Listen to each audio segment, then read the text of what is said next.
In all my years, And there have been plenty of them. I've learned I've learned that life has a peculiar sense of humor. life has an uncanny way of testing our assumptions at moments when we least expect it. It doesn't announce itself with warnings or dramatic music. Instead, it slips quietly into ordinary days and challenges the stories we tell ourselves about people, power, and worth. I've spent decades moving through different rooms in life, some filled with comfort, others with struggle. And if there's one lesson that keeps resurfacing, it's this: we are far worse judges of people than we think we are. We rely on shortcuts, appearance, tone, confidence, clothing, to decide who deserves patience and who does not. These mental shortcuts feel efficient, even necessary, yet they often blind us to truth. This story begins on an unremarkable weekday, the kind most people forget by evening. No milestone, no celebration, no sense that anything meaningful was about to unfold. I had just concluded a long stretch of work that left me mentally exhausted, craving nothing more than quiet and familiarity. Travel, especially after intense professional commitments, has always been a liminal space for me, a pause between obligations where reflection sneaks in uninvited. That morning, I dressed for comfort rather than impression. Soft clothes, worn shoes, nothing that suggested status or importance. Not as a statement, but because authenticity has always mattered more to me than performance. I've learned that when you begin dressing for approval, you slowly lose track of who you are underneath the costume. I arrived early, unhurried, carrying only a small bag and an even smaller expectation of interaction. My plan was simple: arrive, board, sit quietly, and let the day fade into motion. What I didn't know was that this ordinary moment would soon become a mirror, one reflecting not just how others see us, but how quickly respect disappears when it is tied to perception rather than principle. What happened next was not dramatic in the cinematic sense. No raised voices at first, no public spectacle, just subtle shifts in tone, posture, and judgment. Yet those quiet moments often reveal the loudest truths. This was not a story about travel or logistics. It became a lesson about how easily authority can harden into arrogance, and how quickly dignity can be denied when someone decides you don't belong. The environment itself was pristine, polished to the point of impersonality. Everything smelled new, engineered to project control and exclusivity. Spaces like these are designed to separate, to quietly remind you whether you are an insider or merely tolerated. I stepped forward with calm familiarity, not claiming ownership of the space, but not shrinking from it either. Confidence, I've learned, doesn't need volume. Almost immediately, I sensed resistance, not through words, but through energy. A pause too long, a glance too sharp, the subtle recalibration that happens when someone has already placed you into a category. A voice addressed me from behind, formal and clipped, carrying authority without warmth. The question wasn't hostile, but it wasn't curious either. It was procedural, rehearsed, and heavy with assumption. I responded politely, expecting a routine exchange. Instead, the interaction tightened. Requests became commands. Courtesy gave way to suspicion. It was clear that I was being evaluated, not for my behavior, but for how well I fit an unspoken image. The moment I clarified who I was, the atmosphere shifted again, this time toward disbelief. The idea that someone unadorned, unaccompanied, and unremarkable could hold legitimacy seemed implausible to them. I watched their expressions change, not to inquiry, but to dismissal. That dismissal carried a subtle cruelty. Not overt insults, but the kind that communicates, "You are wasting my time." When explanations were offered, they were brushed aside with practiced certainty. Verification, which should have been neutral and professional, was replaced by mockery and impatience. At that moment, I realized something uncomfortable. The issue wasn't confusion. It was certainty. They were certain I didn't belong. Certain I was exaggerating. Certain that status must announce itself loudly to be real. The situation escalated not because of danger, but because of ego. Authority, when challenged, even respectfully, often responds by doubling down.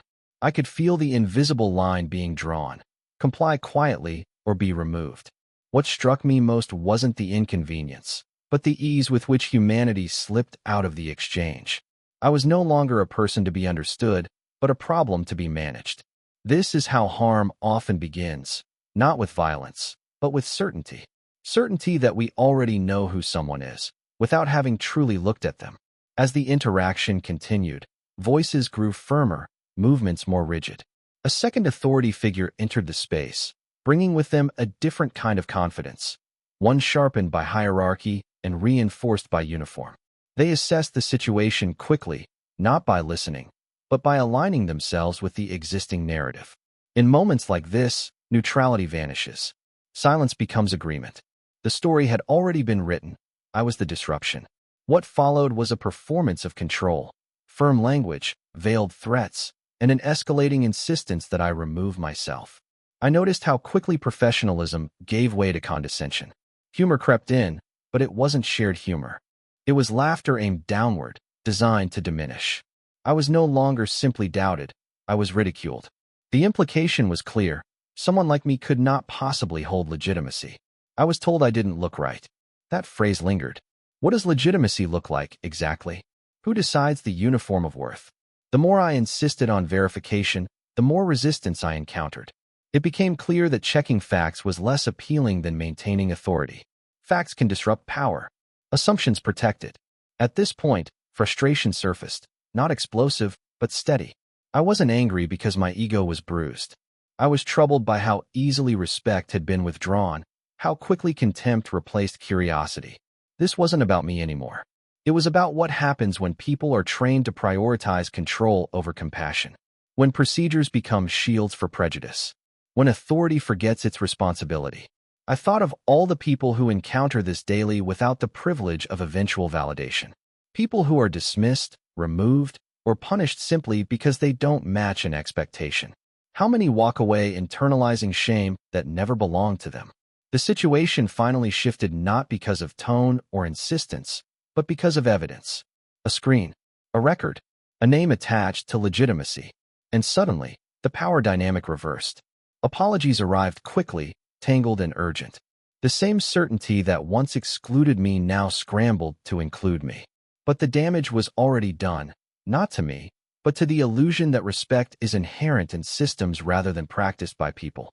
Silence filled the space after the truth became undeniable. The same voices that had been sharp now trembled with embarrassment. Authority softened into apology. Eyes dropped. Words stumbled. It was remarkable how quickly certainty evaporated when exposed to fact. Yet what lingered wasn't satisfaction. It was sadness. Because recognition came not from humanity, but from status. I hadn't changed. My clothes were the same. My demeanor was unchanged. The only difference was confirmation that I mattered in a way the system recognized. That realization felt heavy. I addressed them calmly, not with anger, but with clarity. This wasn't about being mistaken. Mistakes are human. This was about how the mistake unfolded, how ridicule replaced respect, how escalation replaced verification. I pointed out that professionalism isn't proven by authority, but by restraint. True security doesn't require humiliation. True leadership doesn't fear questions.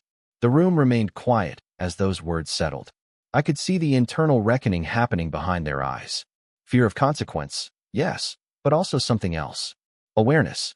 I made it clear that accountability matters, not as punishment, but as correction. That systems must examine not only what went wrong, but why disrespect felt justified in the first place. I left that space not triumphant, but reflective. Power, when unchecked by empathy, becomes fragile. It reacts rather than responds. It protects itself rather than the people it serves. What stayed with me most was not the incident itself, but how easily it could have gone differently. With a single phone call, a single moment of humility, a single assumption questioned. After leaving that space, I had time. Real, quiet time. To sit with what had happened, and reflection has a way of sharpening truths that adrenaline blurs. What troubled me most was not the personal discomfort or the temporary embarrassment imposed by others, but the realization of how easily systems can fail the very people they claim to protect. Authority, when paired with unchecked assumptions, becomes a blunt instrument. It stops serving truth and starts defending itself. I kept thinking about how differently the encounter might have unfolded if I had lacked the means, patience, or confidence to insist on verification. How many people are escorted out, silenced, or labeled simply because they don't know the right words, don't have the right proof, or don't feel safe pushing back. These questions lingered long after the moment ended. Accountability, I realized, is not about punishment. It's about interruption. Interrupting patterns that quietly normalize disrespect. Interrupting the reflex to judge before listening. Interrupting the belief that professionalism is defined by dominance rather than discernment. Later, when formal reviews and explanations followed, I listened carefully. Not to justify what happened, but to understand it. Stress, miscommunication, pressure. These are common explanations, and sometimes they're true. But they are not absolutions. Everyone carries stress. Everyone operates under pressure. What matters is how that pressure shapes behavior. Does it narrow our empathy or expand our responsibility? I believe most people don't wake up intending to dehumanize others. Harm often arises not from cruelty, but from complacency, from habits left unexamined and power left unquestioned. That is why reflection matters. It is why systems must be willing to look inward, not just enforce outward compliance. I found myself reflecting on my own past moments of assumption, times I had been too quick to categorize, too slow to listen. This experience was not just a lesson in how others see us, but in how we see others when we think no one is watching. Growth doesn't come from being right. It comes from being honest about where we fall short. In the end, what I hoped for was not retribution, but recognition. That dignity should never be conditional. That respect should not hinge on titles, wealth, or familiarity. That verification can be done without humiliation and authority exercised without erasing humanity. If this incident achieved anything lasting, I hoped it would be this: a pause in the next moment of judgment, a question asked instead of an accusation made, a reminder that behind every role, every uniform, every assumption, there is a person deserving of fairness before suspicion. In the days that followed, the incident continued to surface in my thoughts in unexpected ways. It showed up not as anger, but as a quiet unease, a sense that what I had witnessed was not an isolated lapse, but a reflection of something far more common. We live in a world that prizes efficiency over understanding, where decisions are made quickly and often without context. In such an environment, assumptions feel practical. They save time. They reduce complexity. Yet those same assumptions quietly shape how power is distributed and how compassion is rationed. I began to see the encounter not as a personal affront, but as a small window into a much larger pattern. Systems, by nature, prefer predictability. They rely on categories and expectations to function smoothly. But people are not predictable, and when systems forget that, individuals become collateral damage. What struck me was how quickly the tone shifted once legitimacy was confirmed. The respect that had been withheld was suddenly abundant, almost frantic. This contrast revealed an uncomfortable truth. Respect was not being offered because of shared humanity, but because of perceived consequence. That distinction matters. When respect is transactional, it becomes fragile and selective. It protects the powerful while leaving everyone else vulnerable. I thought about the countless interactions that happen every day where there is no reversal, no revelation, no apology. Moments where someone is dismissed or demeaned and simply carries that weight forward, unseen. That is how inequality sustains itself, not only through laws or policies, but through everyday interactions that reinforce who is believed and who is doubted. I also reflected on the responsibility that comes with perspective, having the ability to speak, to be heard, to be believed. These are privileges, whether we acknowledge them or not. They carry an obligation to advocate for better standards, not just better outcomes for ourselves. True fairness is not proven when things go well, but when they go wrong. It is tested in moments of uncertainty, when patience is inconvenient and empathy feels optional. I realized that change rarely comes from grand declarations. It begins with quieter choices, choosing curiosity over certainty, restraint over reaction, verification over assumption. These choices don't require extraordinary effort, only awareness. And awareness, once awakened, is difficult to silence. The experience left me with a renewed commitment, not to demand recognition, but to practice attentiveness. To remember that the measure of any system, any profession, any person in authority is not how they treat those who impress them, but how they treat those who don't. As time passed, I began to notice how deeply these patterns of assumption are woven into everyday life, far beyond any single incident or profession. They appear in small exchanges, at counters, in waiting rooms, during brief conversations where someone decides, often unconsciously, how much patience another person deserves. These moments rarely feel dramatic, yet they accumulate, shaping how people move through the world. Some walk with confidence, expecting courtesy as a given. Others move cautiously, bracing themselves for dismissal. What determines which group someone falls into is often arbitrary, tied to signals we've been taught to read without questioning: accent, posture, clothing, silence. This realization made me more attentive to my own behavior. I began to observe how often I formed impressions before hearing full stories, how quickly my mind reached for shortcuts. Awareness doesn't erase bias overnight, but it does interrupt it. It creates a space between reaction and response, and in that space, choice exists. I also thought about the emotional labor required to constantly prove one's legitimacy. For those who live outside dominant expectations, everyday interactions become negotiations. They must decide when to speak up, when to comply, when the cost of correction outweighs the benefit. That burden is invisible to those who rarely experience it. The incident served as a reminder that dignity is not evenly distributed, even in spaces that claim neutrality. I reflected on how authority is taught and performed. Too often, it is framed as control rather than stewardship, as certainty rather than service. When authority is exercised without humility, it becomes brittle, threatened by questions, and defensive in the face of ambiguity. True authority, I've come to believe, is comfortable with uncertainty. It welcomes verification because it knows that being right matters less than being fair. I began to see the encounter as an opportunity, not just for those involved, but for anyone willing to learn from it. Stories like these matter not because they are exceptional, but because they are familiar. They reveal how easily good intentions can give way to harmful behavior when assumptions go unchallenged. Growth begins when discomfort is allowed to teach rather than harden. That requires courage, the courage to admit error, to examine motives, to change habits that once felt justified. In reflecting on all this, I felt less interested in blame and more invested in responsibility. Responsibility is quieter than outrage, but far more transformative. It asks not who is at fault, but what can be done differently next time. And next time always comes. Eventually, reflection gave way to a broader understanding of how moments like this ripple outward, influencing not just individuals, but cultures within organizations and communities. Every workplace, every system, develops an unspoken code about what is tolerated and what is rewarded. When assumptions go unchecked, they don't remain isolated mistakes. They become habits. Habits, repeated often enough, harden into culture. That is why seemingly small interactions matter so much.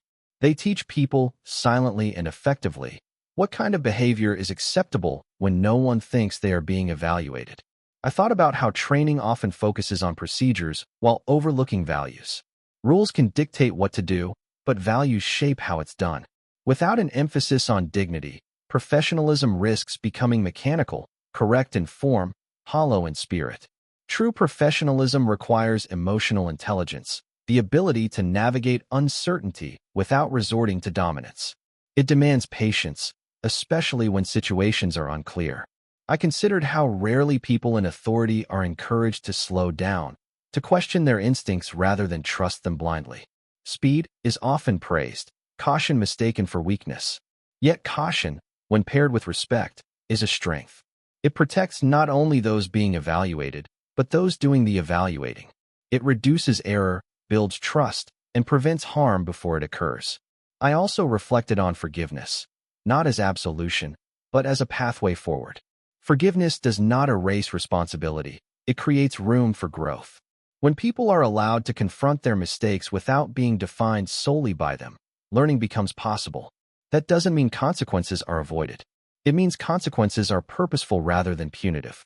I believe most people want to do better when given the chance to understand why better is necessary. The incident reinforced for me that change is rarely dramatic. It happens through repetition, through corrected behaviors practiced until they replace old reflexes. It happens when leaders model humility, when systems reward empathy alongside efficiency. Ultimately, what stayed with me was a renewed sense of obligation, not to retell the story for validation, but to carry its lesson into future interactions, to remain vigilant about how easily power can overshadow compassion, to remember that respect is not a response to status, but a practice of character. Every encounter is a choice, and every choice contributes, in some small way, to the world we are collectively building. As the experience settled into memory, it transformed from an event into a lens, one through which I began to interpret other moments, both past and present. I found myself revisiting conversations where I might have spoken too quickly or listened too little, times when convenience guided my reactions more than care. Memory has a way of resurfacing old scenes once new understanding arrives, and with it comes accountability. Not guilt, but responsibility. Responsibility asks us to acknowledge that while we cannot undo past moments, we can choose differently going forward. I started paying closer attention to how people respond when their authority is questioned. Some react defensively, as if doubt is an insult. Others lean into curiosity, recognizing that uncertainty is not a threat, but an invitation to clarity. The difference between these responses often defines whether a situation escalates or resolves. I noticed how rare it is for people to say, "Let me check," without attaching ego to the process. Verification should be neutral, yet it is often treated as a challenge. This realization reinforced the idea that humility is not the absence of confidence, but the presence of self-awareness. A person secure in their role does not need to assert dominance. They can afford patience. I also considered how storytelling shapes values. The stories we repeat about success, authority, worth, quietly teach us what to admire and what to dismiss. When stories celebrate power without compassion, they normalize exclusion. When they highlight humility, they expand our sense of belonging. That is why sharing experiences like this matters, not as cautionary tales aimed at shaming, but as mirrors reflecting shared tendencies. We see ourselves in them, whether we admit it or not. I thought about the next generation, about what they learn not from formal instruction, but from observation. Children watch how adults treat service workers, strangers, those with less visible power. They absorb lessons long before they can articulate them. If we want a more just society, we must model the behavior we hope to see, not only when it's easy, but when it's inconvenient. The incident reminded me that progress is measured not by how we treat those who elevate us, but by how we treat those who cannot. True character is revealed in moments where no reward is guaranteed. That understanding stayed with me, grounding future interactions in a simple but demanding principle.